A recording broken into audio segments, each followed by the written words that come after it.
I'm Rob Licuria, Senior Editor at Gold Derby, here with Gbemisola Ikumelo, who stars in a league of their own. First of all, Bemi, I want to congratulate you on your Indie Spirit nomination. That is not an easy category to get into.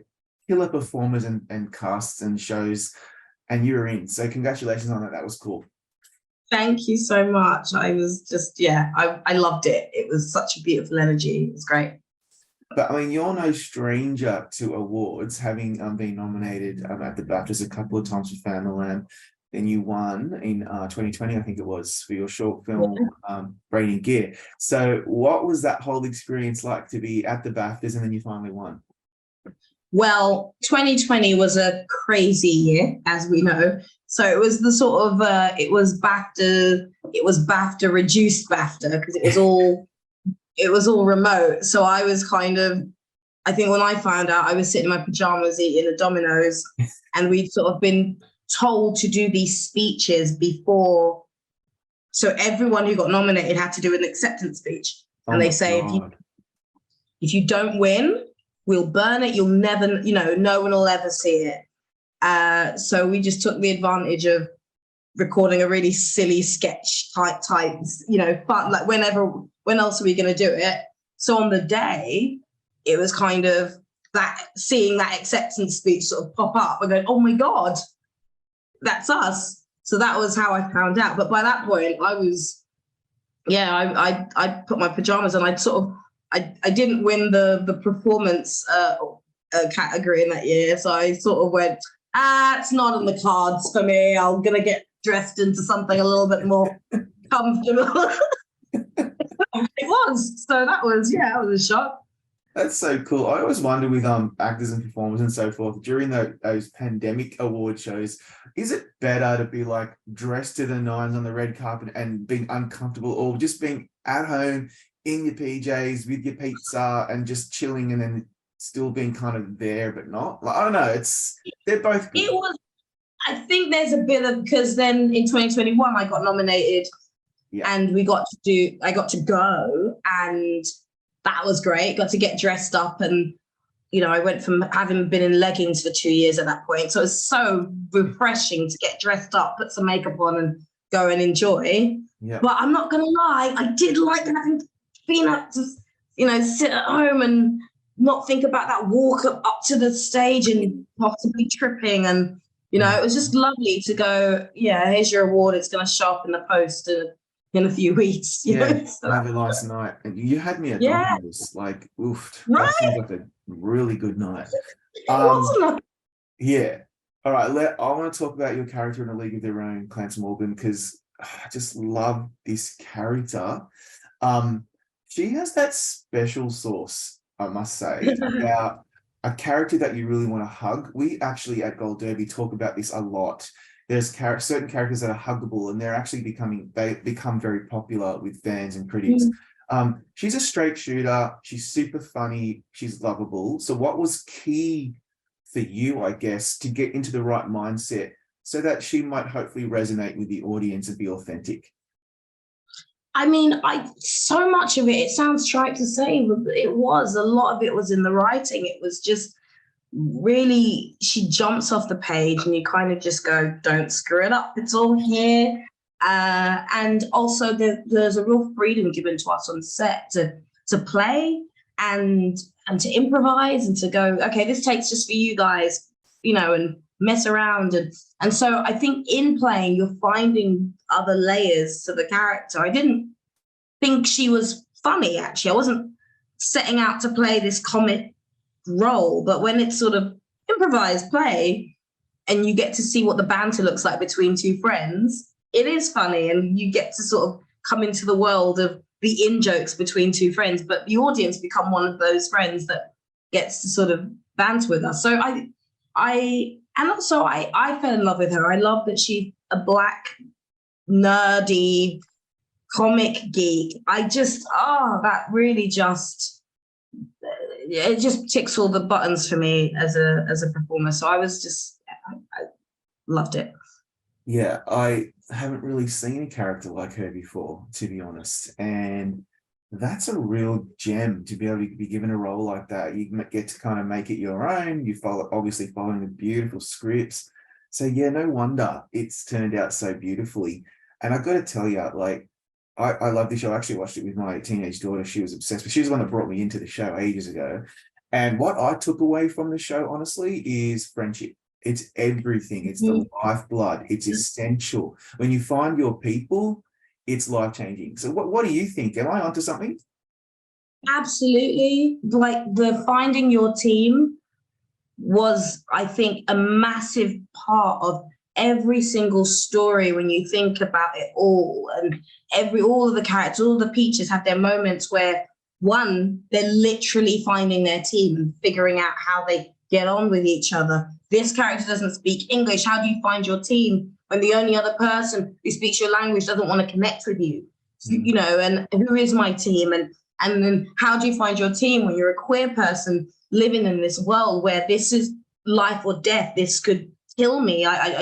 There's no real basis for understanding how to move through the world like that yet. So it's all this different versions of it, finding your team, and Max and Clance, them fully knowing that they're each other's team and sometimes kind of questioning it with each other, but by the end of it, realizing that, yeah, there's the husband and we love him. Yeah, there's the comic books and we love that. Yeah, there's even baseball and we love that. But actually, we're each other's team, and that you're absolutely on something. I think that was massively a part of what we wanted to do with this show. Yeah, and I can only imagine that. I think it's aspirational because I think fans are watching it, either thinking, gee, I wish I had someone like that, or that really reminds me of blah blah, my best mate. So did that ever occur to you when you and Shantae are playing this together and you're thinking, like, let's really dig deep into the whole friendship aspect?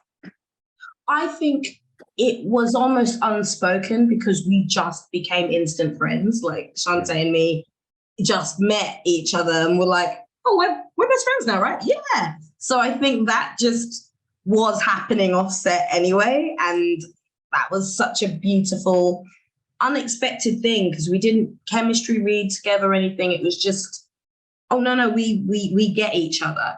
And so I think that definitely, but in terms of the iconicness of their friendship that I think I'm seeing, it was a shock to me to see how so many people, you know, I just online, it's this, hey, bestie, it's just this real sense of, and how people refer to me because I play Clance. I feel like I've got so many friends out there.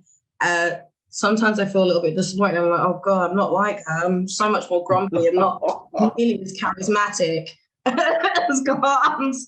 When will they know? I know.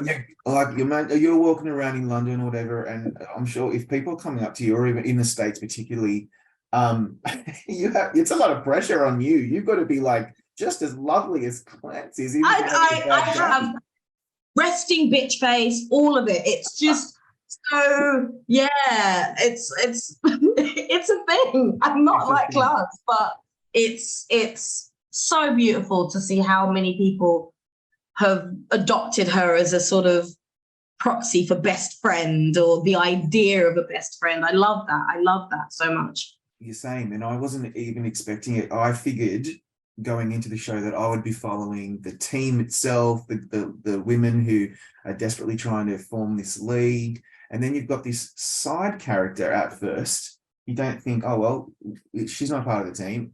How is she going to be relevant to the show? And you are so relevant. Clance becomes so central to the whole theme of the show. That's cool. I reckon you should be super thrilled with that. Thank you. And I think one of the first things Will said when we were in the writers' room actually was like, we're telling the story of a generation. Right. And for me, who didn't come from a space of baseball, we have rounders. I'm not sure if that's the same. Yeah, we have baseball in Australia, but it's not something that people really care about. We have cricket, other things. Yeah, T-ball. So I was the worst in the writers' room for pitching baseball storylines. I was like, with the game and on the pitch. It's not a pitch, the field. I learned that quickly. And so the idea of it being a story that is about baseball, but is also bigger than baseball. It's about this story of a generation. I think is why a character like Clance can shine in this space. And I think, again, it's a testament to the writing and how we approached the show as a whole. Yeah, that makes sense. When Clance farewells Max, or vice versa, and Max is about to get on the bus, that really got me. It got me good, actually. What do you most remember about filming that scene? That was the last scene that we filmed. Really? So that was really real. I was saying goodbye. Like we were after that we were done. So I really, it was really emotional, and just thinking about this beautiful experience of working with this amazing person in Shantae and also Max. So it felt really, I mean, they were very clever. They knew what they were doing when with the scheduling of that scene. But I did love it too. It just that, and I think again that line in there when she's just like, when Max comes to the realization of, no, you're my team, and she's gone through so much to have to realize that she's more than just baseball. And so no, it's a beautiful moment. I think I did have a little tear in my eye when I watched it back for the first time. Because we still don't really know whether there's a season 2, right? Or there is or there isn't. I'm confused. It keeps...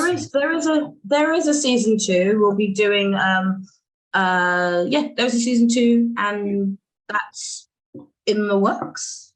Excellent. So yeah. You just gotta wait, be patient. Gotta wait, patient, all the things. Yeah, all those things. I've also found it really uplifting to, I think you've alluded to this slightly, in the 1940s, we get to see a bit of light and shade in terms of these beautiful, joyous, proud Black people in Rockford. Obviously, there's, that time, all the way up until now, there's still so much structural racism and endemic racism, but I just really love that angle of the show. What did you think? I love Black Rockford. I love all of us. Like I remember we had a little group that we'd call ourselves the Black Rockfordians and have barbecues, and just so it was like a real. So by the time we were on set, we were really a community of people, and I think it's really great to see thriving Blackness on screen. You have Tony, who runs a business. There's a real sense that this is a thriving part. It's not a slum that they live in. Things aren't easy, but these are hardworking people, and some of them are doing really well. Max is kind of well-to-do, compared to Clance, for sure. Mm-hmm. And so there was something about the nuance of going into Black storytelling in that space, in that time, and getting to see some of that and see some of the Black joy in that time, because we know it's a difficult time, but getting to see Black people laugh and have a crab boil and dance and have a housewarming and have a home and things like that, it's great. I totally agree. I wish we could see so much more of it. It's just, not only is it really important, it's just so uplifting and lovely to see all people of all backgrounds. I want to see them in that respect. Clance is loosely inspired by a real person, right? And so that begs the question always, how much creative license goes into building the character like this, or when she's based on a real person, or do you still have to be tied to that in some way? I think inspired by and based by, it's great to have a sort of understanding about where they're coming from, but I can't, short of being able to sit and interview the person, and I'm always going to have to put my interpretation on a role, just like everyone else. And I think it is more of a sense of being led and inspired by, rather than this absolutely is the letter of the law in terms of how we approach these characters. These aren't sort of impressions we're doing. They're our takes on people who are like this, who've lived in that time. But then there is also bigger story elements, like, you know, Max absolutely would not. The Peaches is a real, you know, it was a real team. And there were no black people in the Peaches, so there are things like that. There were some hard lines, some things that absolutely we had to be truthful to and honest with, because that didn't happen. Yeah, that makes sense. You know, I actually don't usually ask actors about accents. Once I got totally slammed by an actor who shall remain nameless, and they're like, "Rob, that's my job." But hey, name and shame. I'll tell you later. Obviously, that's a part of your craft and your job, but I'm actually really interested in this because obviously you don't sound like Clance, and I just found you did her accent so beautifully. Her cadence, her tone, it's spot on. So talk me through that. Well, did that take a lot of work? Thank you. I've always been really interested in accents. It's something I just love. I love listening to the musicality of a voice. And so beyond just the accent, it is about it is part of the process one goes through to put a character together and to kind of go, where is she in the resonance? You know, is she up here? Is she lower than me? Is she higher than me? I think she speaks a little bit faster than me. And putting all those things together, along with going, okay, and Shantae sounds like this. We grew up together. You know, there'll be similarities, but also we're our own people. So it was quite a lot of few things, and then, but I just love accents, and I do love playing with them. So it was a real joy to be able to get to do that, really. Yeah, I think it's nice to have that on your bingo card. Like, it's a hard accent, right? But you did it. Yeah. Tick. Thank you. So you are currently now starring in Black Ops on BBC, yes, which you co-created, you co-executive produced, you co-wrote. That's a lot. I don't know, how do you split up the roles? Like, when you're on set, you're the boss, but you're also in it. That's hard. Oh yeah, it really is. And sometimes it's weird. Sometimes like, and just having to kind of and own it sometimes, and just be like, I think there was a moment where I was doing a scene that came in, and I had some notes for set and for just some things, and kind of just had to say it, you know, and I think it's a testament to the people you work with, and that they allow you the space to be all the things and wear all the hats. And then also I have to have the discipline to be able to also shut off and go, we're shooting now, you need to be this character and immerse yourself in this.